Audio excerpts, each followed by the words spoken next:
Ako si Francia, as a working student, studying online na gusto kong i-share sa inyo, kaya tara, samahan niyo ako.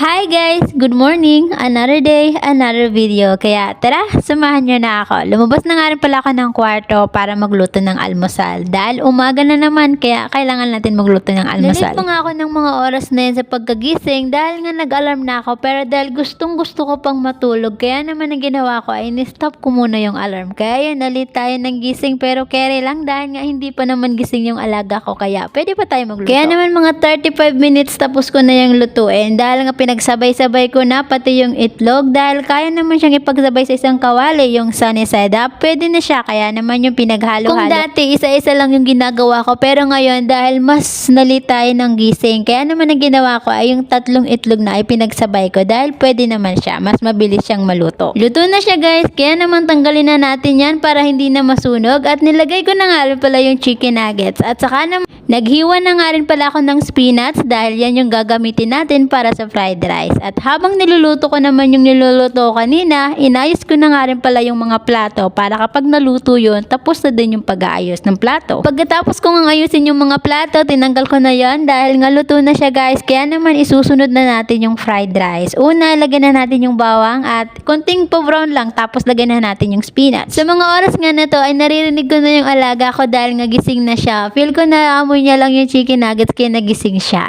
At yan nga, nalagay na natin yung garlic dahil nga naglagay pa tayo ng garlic para sa fried rice. At yan, luto na siya guys, kaya tara at kumain na tayo. Pero bago nga pala muna ako kumain ay hinugasan ko nga pala muna yung mga ginamit ko at sa mga oras nga na yan ay kumakain na yung alaga. Habang hinugasan ko nga yan ay nag-init na nga rin pala ako ng tubig dahil iinom ako ng kape. At yan, fast forward. Bago nga pala kami sa mga oras na yan dahil maglalaro kami sa playground ng alaga ko. Pero sabi ko sa alaga ko, maghihilamos man ako. Sabi ko, bigyan niya muna ako ng 10 minutes para maghilamos dahil gusto kong ibabad yung mukha ko sa ice. Dahil pangatlong araw ko nang lulublob ko yung mukha ko para naman mabawasan yung pimples ko. Pero sabi ko talaga sa alaga ko 5 minutes. Pero 10 minutes yan guys dahil nga binabad ko siya ng 3 minutes. So yun, medyo matagal. Kaya naman nainip yung alaga ko. Siyempre kasali na yung pagwalis dahil nga medyo mapula pa naman yung mukha ko. Kaya naman yun, nagwalis muna ako at saka na kami bumaba. Fast forward, sa mga oras nga na to ay umakyat muna ako dahil kukunin ko yung damit ko. Dahil nga medyo matagal na siya sa laundry, kaya naman kailangan na natin kunin yan. Dahil nga makita nyo naman ay talagang puno yan dahil nga nung last week, charot, joke lang.